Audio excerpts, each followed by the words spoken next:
like to start off with a lame joke because lame jokes are fun, and since I'm a tech nerd, it just lends itself to that.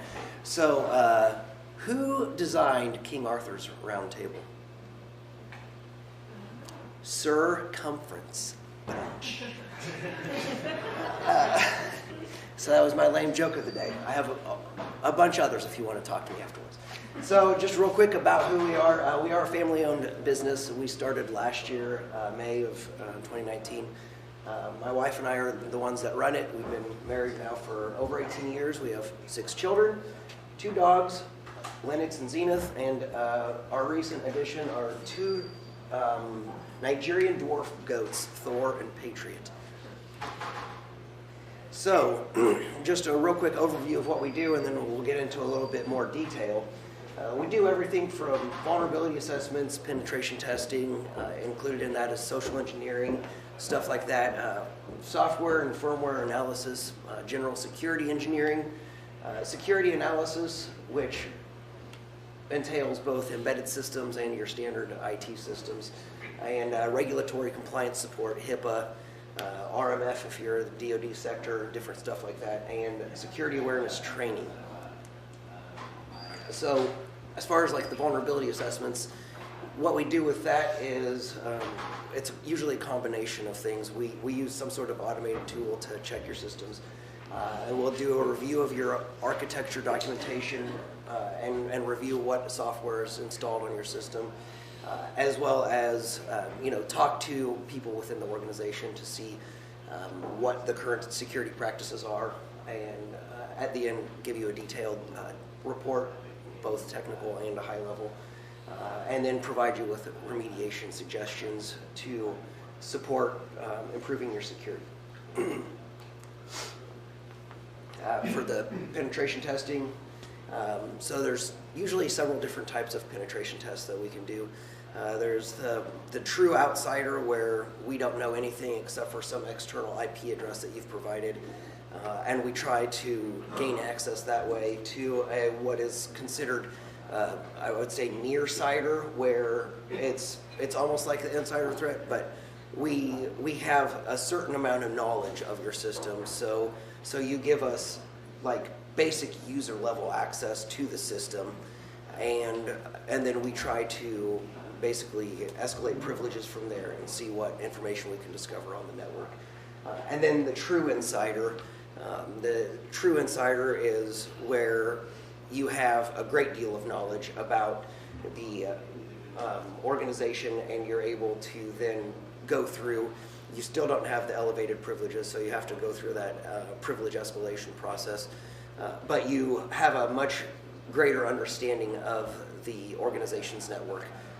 And so that would include, having basically a more detailed network overview to be able to go and pivot around to discover stuff. As always, there's lots of documentation that goes along with that stuff, just in case anything breaks. And it kind of combines also with the phishing, which is part of the social engineering. And for anyone that is, it really ties together, I guess, with the awareness and training as well. So the phishing campaigns is basically whenever we'll send out emails that look like a legitimate email, and see if users will click either on a link or download an attachment and open it, stuff like that. One of the more recent clever tricks that malicious actors are using is they will send an email that looks like it was a rejected email, and so it will come back and say, like, you sent an email to business.amazon.com, and it'll say, oh, it's been rejected, and then it'll have 2 attachments on it, and they do that so that way they think, or that way they're hoping you think, oh, well, I must have sent this email. I don't remember what this email is. I'll just open this up and see what it is, and then that's how they gain access. So that's just one of the newer tricks that they're using as far as the hacking side, and so that's doing stuff, exercises like that to gain user awareness is important. Again, social engineering, the phishing campaigns. Also performing like organizational reconnaissance. That is more than just like a phishing campaign. It's depending on the type of organization, it may involve seeing if you can gain access to a facility. I'm sure everyone remembers in the news, I think it's been a month ago now, maybe a little bit longer, but there was a Dallas County courthouse. They arrested 2 hackers for trying to break into the courthouse after hours.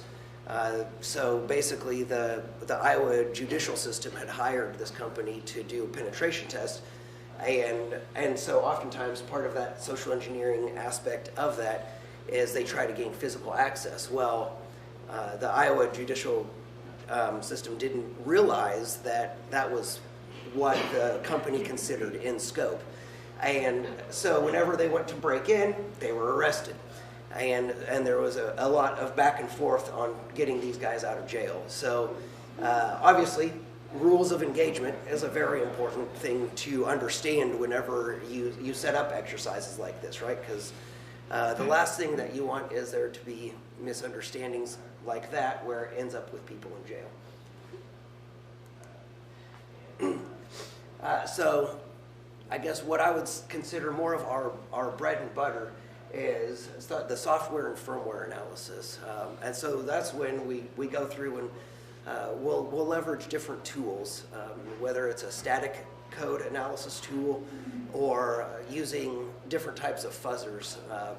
I've given many different talks on different types of fuzzing, and so what fuzzing does is when you're talking about programs is it tries to give meaningless inputs into the program to see what happens. And in many cases, you'll be able to find some sort of misconfiguration, and then you'll be able to remediate that to make sure that if or whenever that software is released into the wild, that it will not become an exploit. And the instrumented fuzzing is, so fuzzing, I guess, oftentimes is connected with the networking web applications type of stuff, and the instrumented fuzzing is looking more at the binaries.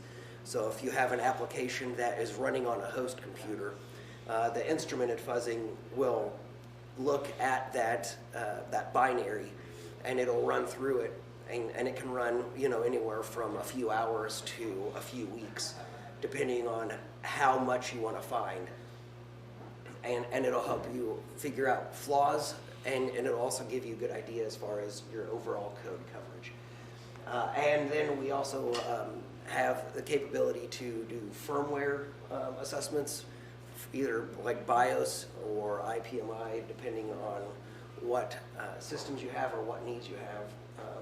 I'm sure it was a couple of years ago now that the Forbes had published that Supermicro motherboards had a hidden chip. This ended up not being the case, but it brought to light the importance of understanding what's happening at those lower levels of the computer, because if you have a system BIOS that gets compromised, then that person that has compromised it basically will always have access to the computer unless you remove that BIOS chip. So it's a pretty big deal to make sure that things are secure at that level, and it's obviously not something that's necessary for everyone, but it is something that we do well. So then the security engineering aspect, we sit down with people and we'll look over their current network architecture. We'll see what their needs are, and then we'll try to find those weak points. It kind of ties into the vulnerability assessment as well, but we'll look at it and try to help make sure that the overall network design is secure and provides you with obviously the usability that you need, but then it also provides you with a commensurate amount of security to prevent anything bad from happening.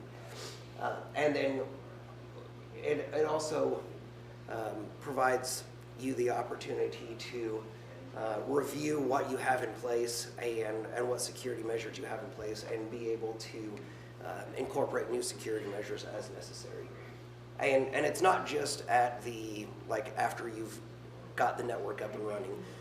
Oftentimes, well, I shouldn't say oftentimes, most of the time, when we do this with customers, it's from the, okay, we're designing this system, how do we need to design it?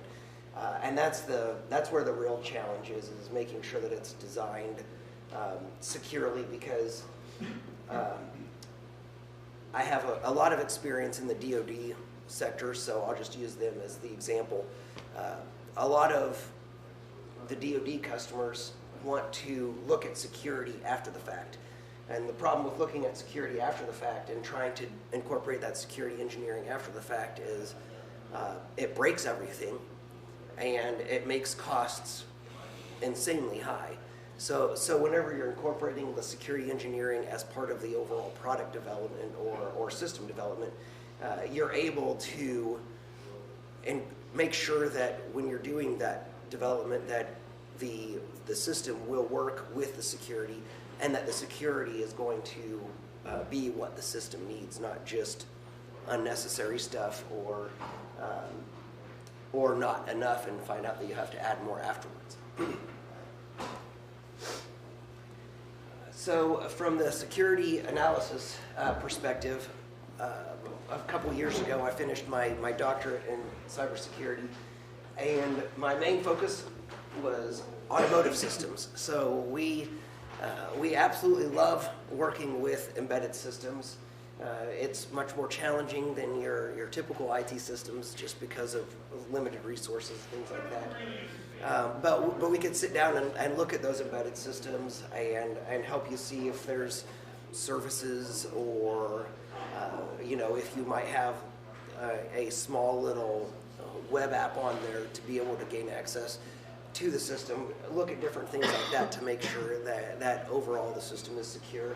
And that extends to industrial control systems, building automations, the utilities. There's lots of defense applications and medical devices as well. So the one thing with those embedded devices is they are oftentimes overlooked because they think, oh, it's limited computing power, but there's lots of open source threat intelligence out there that shows that, like we'll just use the medical devices. There's groups that publish the different threats and vulnerabilities that are out there, and here recently, in the past 12 months, I would say, there's been a bunch of different insulin pumps and pacemakers, stuff like that has vulnerabilities in them that could be exploited from near range. Obviously, you probably wouldn't be able to do it over the internet, but if you are close enough to be able to connect via Bluetooth or some other personal area network protocol, you could then cause a negative effect in those devices. And as far as the traditional information systems, we work with servers, virtualization, workstations, software components, and we really don't care what operating system it is. We just love making sure that you're secure. So the fun part of everyone's life is regulatory compliance. Depending on what your industry is, it will depend obviously on what kind of regulatory compliance you might need to meet. Being that we're around the University of Iowa, HIPAA is a very big one. Making sure that the patient data is kept secure is huge. We can help with not only the policy writing, but also going through and doing those assessments to be able to provide evidence that your technical controls are also sufficient for meeting the HIPAA compliance. A couple of those other ones up there, the NIST SP 853 is the Defense Risk Management Framework. If you're a defense contractor, you may be aware of NIST SP 800-171, which is DFARS, and there's certain requirements there, and also things like NERC-CIP, which is geared towards the utilities. And as far as our support of that, we can do everything from the technical implementations and provide you with hardened images for the systems, as well as doing all of the policy work and helping make sure that you don't just meet the requirements of the regulations, but that your security is actually working, because that's one of the things that is very important whenever you're looking at the regulatory compliance. It's very easy to write a policy that says, yes, we do this, but making sure that everything actually is working is the challenging part. So, and it's the important part. So we want to make sure that that's happening for you. And then security awareness training. This is something that I rather enjoy.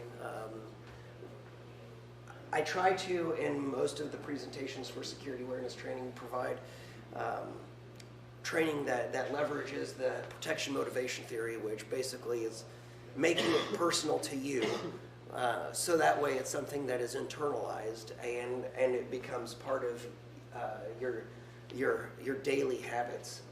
And it's important because we've all probably sat through those oh, you have to do your annual security training, click, click, click, click, click, I'm done. Or, you know, the company may pass out a PowerPoint presentation, say, hey, you need to look at this, and then print off this certificate at the end and sign it. So, you know, that's obviously not the intent, right? The intent of this training is to help us as users be more secure in our behaviors, be aware of what threats are out there, because without that awareness, it's hard to protect against them. And so we want to make sure that in our training we do that. And we do make sure that all training is on current cybersecurity topics, because talking about Stuxnet now wouldn't do you much good since it happened a decade ago. So anyhow, kept it short and sweet. Those are the things that we do: vulnerability assessments, all the way through security awareness training. And like I said, we are probably more experts in the embedded system, but we also have expertise in the traditional IT security as well. And there is our information if you want to connect with us. Questions?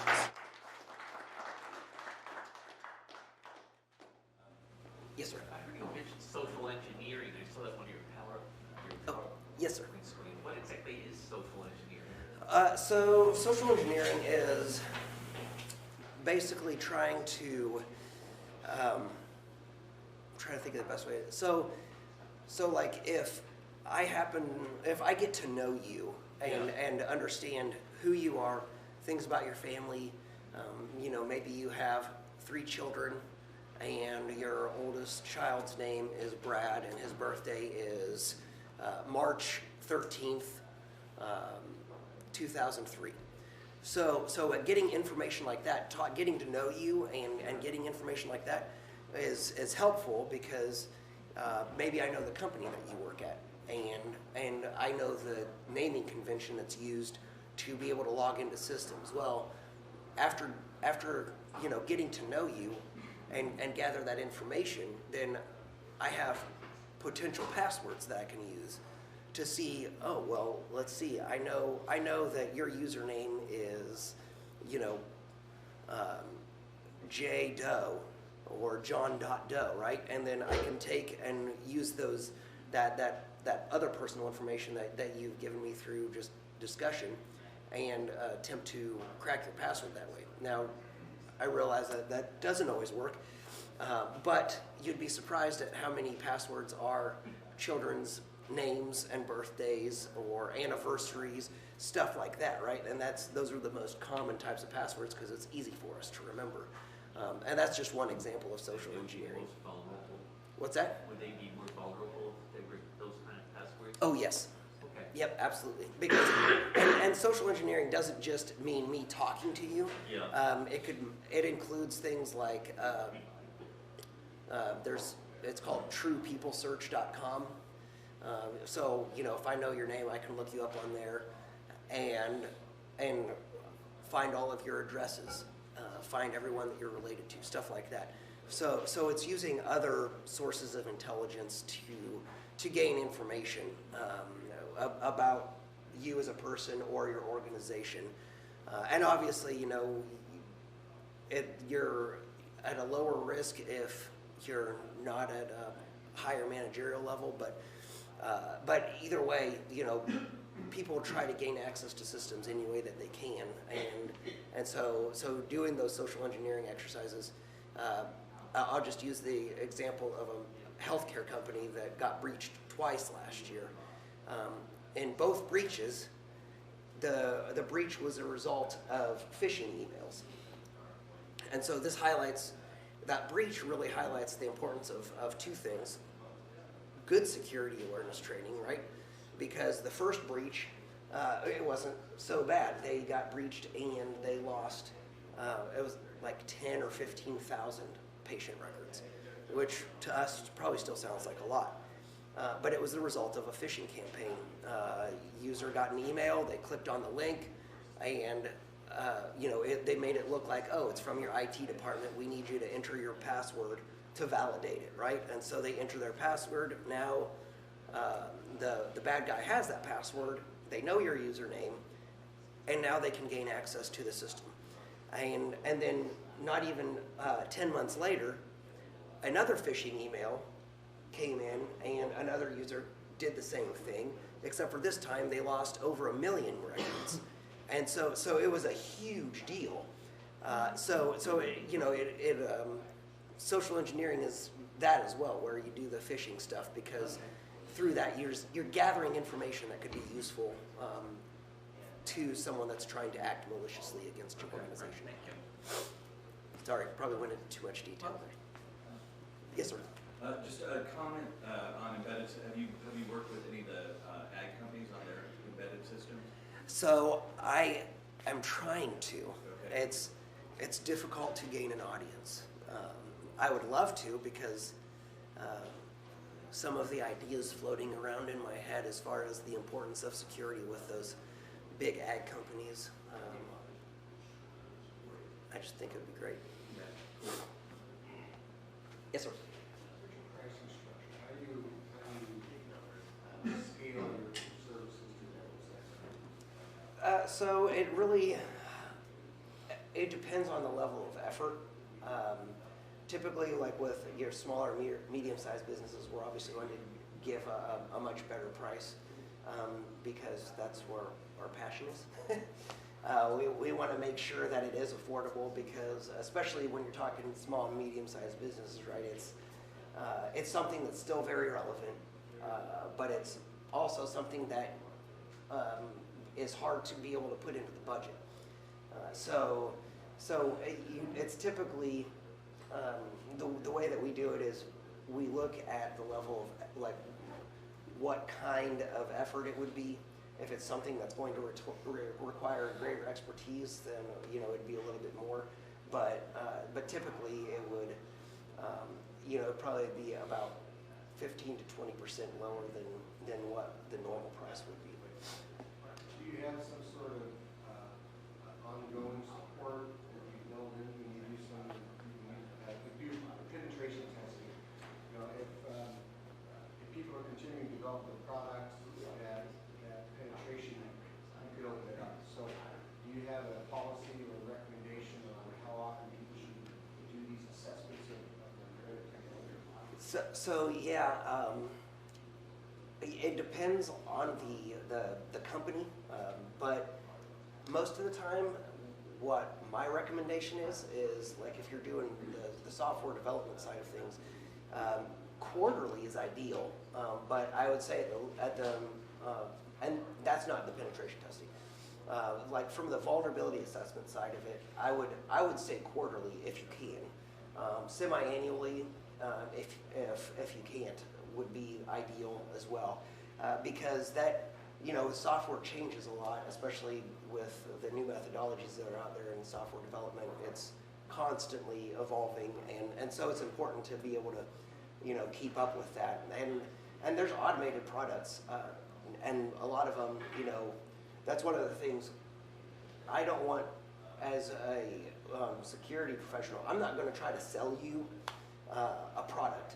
I'm going to try to find you something that for a small, medium-sized business, especially, that is either very low cost or, if possible, like an open source alternative that provides the same level of service. It just may require a little bit more expertise on the front end to get it configured and running.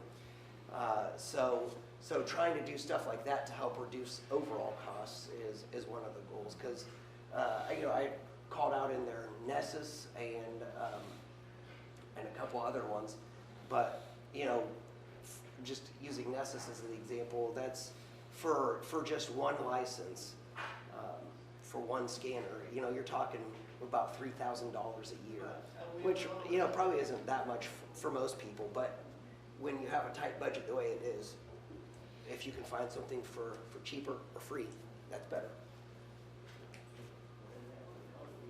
Yes, sir. Good presentation. So with the Live Energy, we get tested on this stuff all the time. So I'm just curious, what have you seen? What have you seen with the utility space? So on the utility space, probably the biggest thing that I've seen is, and now this was more on like the DoD side of the utility space. Their energy monitoring was not segregated very well. Their energy monitoring / building automation was not segregated well from the internet. And so they were able to, basically, you could gain access and control their systems via the internet because they didn't actually do good network segregation. That's one of the bigger things, right? Because as you're probably well aware with the utility side of things, a lot of that operational technology is using much older equipment, and it's very costly to upgrade. And so there's certain vulnerabilities that are going to be there that you just can't do anything about until you get to a system upgrade, and then even then, the hardware that you're replacing it with may already be a decade old, right? So it's really more of I would say the network configuration, the architecture of it, that is the biggest vulnerability that we've seen is, there's like I said, there's just limited things that you can do as far as the OT side of it. So it's really the network architecture, and then also like the client configuration for the management software, whether it's shared passwords or maybe there's not good separation between administrator and regular user accounts where they just log in as admin every time. It just more of the misconfiguration on the client side as well for the management systems. Yes? I'm interested in staying ahead of the curve in this cycle because I presume that someone can pay for this. It's not going to be 100% guaranteed. So I won't be able to say, oh, this happened, so you don't get that. And so my question is, what do you do it sounds like you're working with strikes that you know about and have used in the past. So can you do anything to stay ahead of the curve and make sure that it's protected? Because we know these things are developing every day, and people are saying, well, I didn't expect that to happen, Yeah, so a lot of that is with monitoring the open source intelligence is what they refer to it as now. And there's these intelligence feeds that you can look at where basically other companies will publish their indicators of compromise. And so you can go through and look and see what's happening out there, and then that allows you to be able to stay ahead of the 8 ball, essentially. And we're working right now. There was a RFP that came out for the Special Operations Command that they're looking for something like that. So we're working right now on developing a dashboard that incorporates a lot of different threat feeds for that to submit for that RFP. So that way you can always have that that additional information. And on top of that, there's, it's by MITRE, it's the attack framework is what it's called. And so basically this attack framework paired with this open source intelligence, you can look at, in the attack framework, it provides you like big lists of different organizations. Now, it's larger organizations that are out there doing malicious activity, and it provides you with what their tactics, techniques, and procedures are. So you can go and look through that, and then also look at the open source intelligence and see, okay, well, we operate in, this industry space, and we can see that these types of attacks are occurring, so we need to make sure that, just use SSH as an example. We need to make sure that we're not just allowing password authentication for SSH. That's not a great example, but stuff like that where you can look and see what's occurring and just try to stay ahead that way. Anyone else? Yes. I have a question. So as a mother of 6, and those of us in the room that probably use social media, do you have any pro tips on keeping our site or information secure? Oh, It's probably a whole other topic. it is. No, the biggest thing is just like with the kids.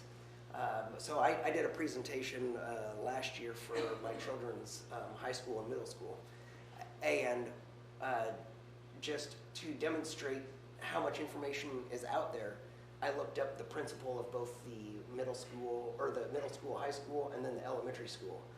And with their permission, I posted it. I showed, look, you guys, if you don't lock down your profiles, you have all this information, address and all that stuff. So I just walked through with them, make sure that you're not sharing any of your addresses or anything like that on your settings, stuff like that. It took me until 2 months ago to even allow my children to do Snapchat, and one of my kids is 17, so it's perhaps a little overprotective, but that's really it, just making sure, going through the profile settings with them to make sure that they're not oversharing, and as much, limiting the amount of, I don't want to say truthful data, but accurate data that you put out there, like as far as birth date and stuff like that. All right. Let's see, if there are no other questions, I'll ask our final question. What can we in the community do to help you? That's a good question. I wasn't prepared to answer that. Honestly, if you know of anyone that needs cybersecurity, just give us a shout out. Are there any specific areas where you really like, industries that you really like to get contacts with? Really like the embedded type of stuff, the manufacturing side, utilities, stuff like that, where it's a little bit more challenging to deal with. I bet there's some folks out there that have some connections for you. So are you going to stick around for a few minutes after? Yep. Perfect. All right, let's give it up.